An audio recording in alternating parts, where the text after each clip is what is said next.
మీద పరిశోధన చేశాడు. ఆ కన్నీళ్ళ మీద పరిశోధన చేశాడు. ఇప్పుడు జాగ్రత్తగానండి, మనిషికి కన్నీళ్ళు ఎప్పుడెప్పుడు వస్తుందో చెప్తారా నాకు? బాధ కలిగినప్పుడు కన్నీళ్ళు వస్తుంది, అంతేనా?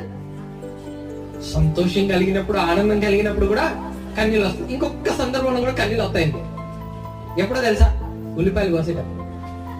అంటే ఇప్పుడు ఈ ఎమోషన్ ని అర్థం చేసుకోవాలని అనుకున్నాడు ఆ శాస్త్రవేత్త. అంటే కన్నీళ్ళు, దుఃఖంతో ఏడ్చిన కన్నీళ్ళందరినీ ఒక బాటిల్లో తీసుకున్నాడు. ఒక ట్యూబ్ ఉంటదండి, చిన్న ట్యూబ్. ఆ ట్యూబ్ లో తీసుకున్నాడు అనమాట. కన్నీళ్ళు, దుఃఖంతో బాధతో ఏడ్చిన కన్నీళ్ళంతటిని కూడా ఒక ట్యూబ్ లో తీసుకొని జాగ్రత్తగా ఎత్తి పెట్టాడు. తర్వాత ఏం చేశాడంటే సంతోషంతో వచ్చే కన్నీళ్ళు ఉంటది కదా, దానిని కలెక్ట్ చేసుకొని దాని ఒక ట్యూబ్ లో పెట్టాడు. దాని తర్వాత ఏం చేశాడంటే ఉల్లిపాయలు కోసేటప్పుడు లేకపోతే మిగతా సందర్భంలో వచ్చే కన్నీళ్ళు ఉంటది కదా, దాన్ని తీసుకొని దాన్ని మరొక ట్యూబ్ లో పెట్టాడు. ఇప్పుడు దీని మీద కూర్చొని రీసెర్చ్ చేశాడండి. ఇప్పుడు నీళ్ళకి గనక జీవం ఉండాలంటే